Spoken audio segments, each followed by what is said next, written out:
স্বামীর অল্প রোজগার কিন্তু চিন্তা নয়।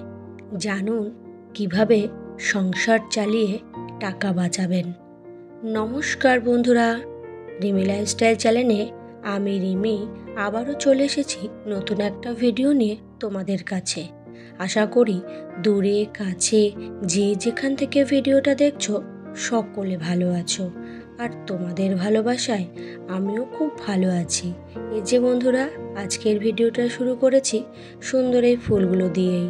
গাছ ভর্তি এত ফুল হয়েছে, তাই সকালবেলায় ভাবলাম যাই কটা একটু ফুল তুলে নিয়ে আসি। আর এদিকে গাছের একটু পরিচর্যা করতেও বসে পড়লাম। দেখো কত সুন্দর গাছগুলো হয়েছে। পাথরকুচি গাছের পাতা দিয়েই নাকি গাছ হয়, তা তোমরা তো সকলেই জানো। তা আমি আবার তোমাদেরকে একটু দেখাচ্ছি, দেখো কত সুন্দরভাবে হয়েছে। তাই এই গাছের পাতাটা না কেমন একটা ছিঁড়ে পড়ে যাওয়ার মতন অবস্থা, তাই ভাবলাম ছিঁড়ে নিয়ে গাছটা একটু লাগিয়ে রাখি টবে। আর এই পাতাগুলো কিন্তু খুব উপকারী। পিঠে ব্যথা হলে এই পাতা যদি খাওয়া যায় তাহলে কিন্তু সত্যি খুব কমে যায় পেটে ব্যথা। আমরা কিন্তু বাচ্চাদের একটু এই জিনিসগুলো টুকটাক খাইয়ে থাকি। ভেষজ গুণের উপরে কিন্তু আর কিছু গুণ হতে পারে না। তাই এই গাছগুলো তোমরা যদি বাড়িতে লাগিয়ে রাখো, মাঝে মধ্যে যদি বাচ্চাদের হালকা পাতলা পেটে ব্যথাও হয়, তখন এই পাতা একটু নুন দিয়ে খাওয়াবে, তাহলে দেখবে বাচ্চাদের পেটে ব্যথা কিন্তু আর থাকবে না। এগুলো কিন্তু উপকারী গাছের পাতা।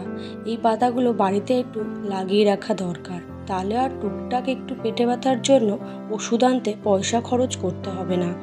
আমাদের বাড়িতে এই উপকারী গাছগুলো কিন্তু সবার ঘরেই টবে ছাদে লাগানো রয়েছে। যেহেতু আমাদের বাড়ি বাচ্চা কাচ্চা বেশি, তার জন্য আমাদের বাড়িতে গাছপালাও কিন্তু একটু সংরক্ষণতা বেশি। এদিকে দেখো ছাদের কয়েকটা গাছে লাগিয়েছিলাম, গাছগুলোতে লঙ্কা ধরেছে। নতুন একটা গাছ। আসল কথা কি, তোমাদেরকে একটা কথাই বলি যে তোমরা পারলে অবসর সময়গুলোতে নিজেদের বাড়িতে গাছ লাগাও।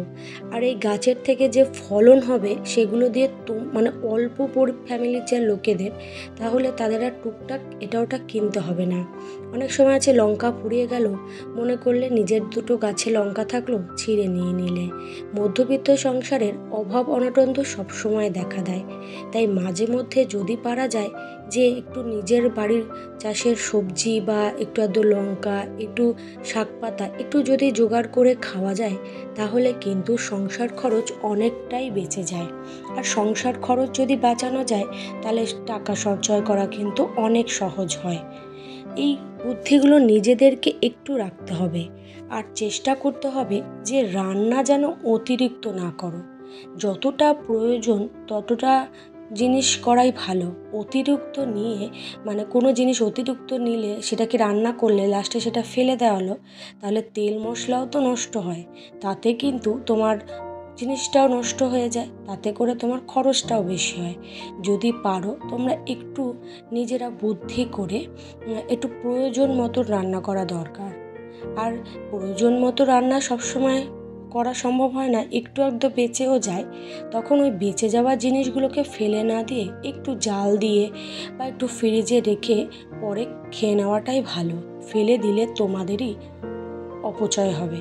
তাই অপচয় সবার আগে বন্ধ করো।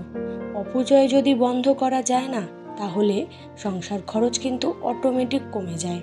আর আমাদের আয়ের বেশিটা টাকা খরচ কিন্তু সংসার খরচেই হয়ে থাকে। তাই একটু সংসার খরচ যদি একটু বুঝে শুনে চালানো যায়, তাহলে কিন্তু টাকাটা অনেক সঞ্চয় করা সম্ভব হয়।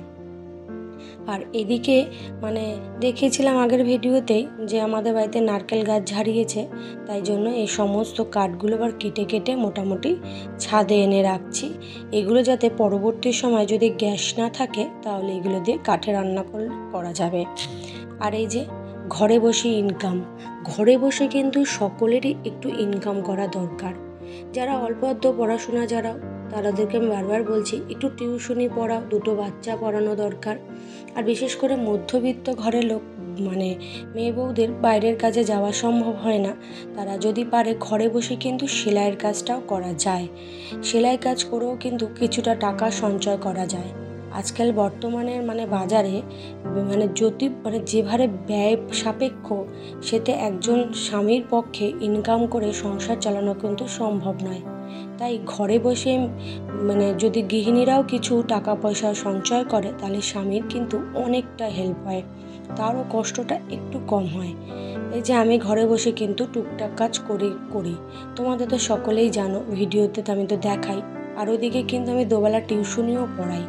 মোটামুটি আমি কিন্তু যা ইনকাম করি তা আমি কিন্তু সঞ্চয় করেই রাখি, কারণ আমার স্বামী যা রোজগার করে সেটা থেকে তো হিসাব করে চলি, সেটার থেকেও কিন্তু টাকা একটু একটু করে অল্প অল্প করে রাখার চেষ্টা করি। না হলে কিন্তু ভবিষ্যতের সম্ভাবনা কখনোই ভালো হবে না। হাতে যদি টাকা না থাকে তাহলে ভবিষ্যতও কিন্তু সুন্দর হয় না। আরেকটা কথা বন্ধুরা, যে বিদ্যুতের চলে যে সমস্ত জিনিসগুলো, যেমন ফ্যান, লাইট, টিভি, এগুলোকে না একটু প্রয়োজন ছাড়া কম চালানো দরকার। অপ্রয়োজনীয় সময় চালিয়ে রেখে এদিক ওদিক চলে গেলে তাহলে কিন্তু বিদ্যুৎটা তোমার পুড়ল। এবার বিদ্যুৎ পুড়লে তো তার খরচ দিতেই হবে। এবার এই খরচটা তুমি যখন দেবে তখন কিন্তু তোমাকে তোমার মাসিক আয় থেকেই দিতে হবে।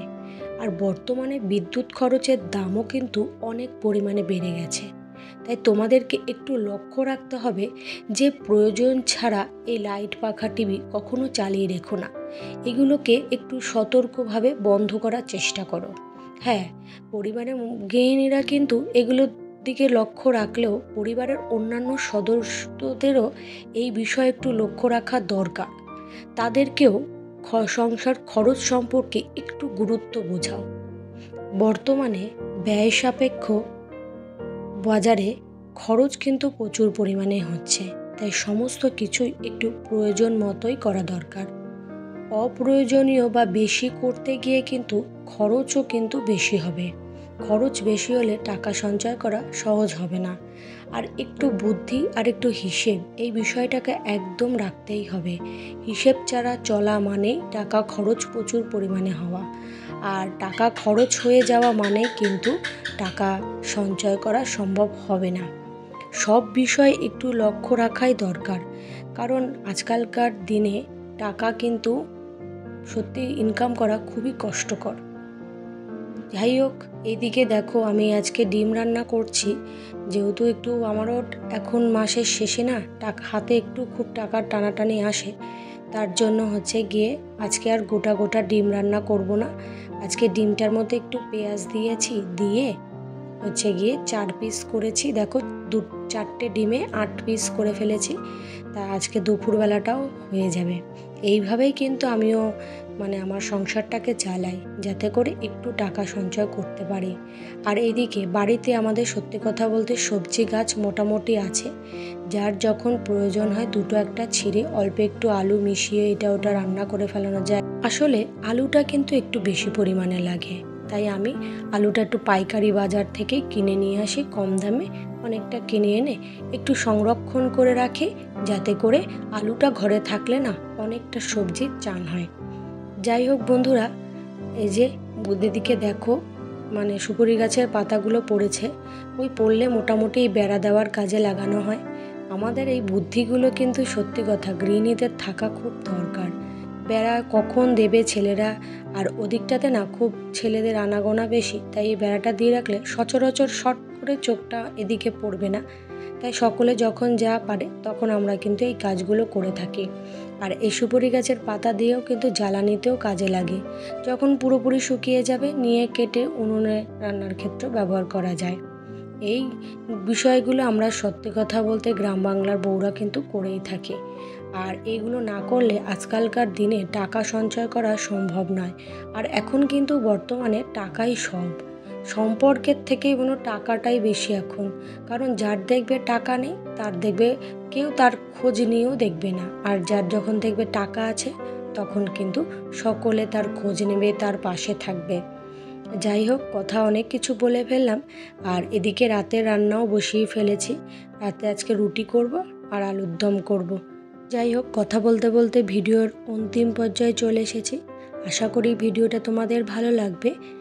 নতুন বন্ধু যারা আজকের এই ভিডিওটা দেখছো, ভিডিওর কোনো অংশ ভালো লাগলে সাবস্ক্রাইব করে আমার পাশে থেকো। আর পুরনো বন্ধুর জন্য রইল অনেক অনেক ভালোবাসা। আর আজকের মতন টাটা, সকলে ভালো থেকো, সুস্থ থেকো।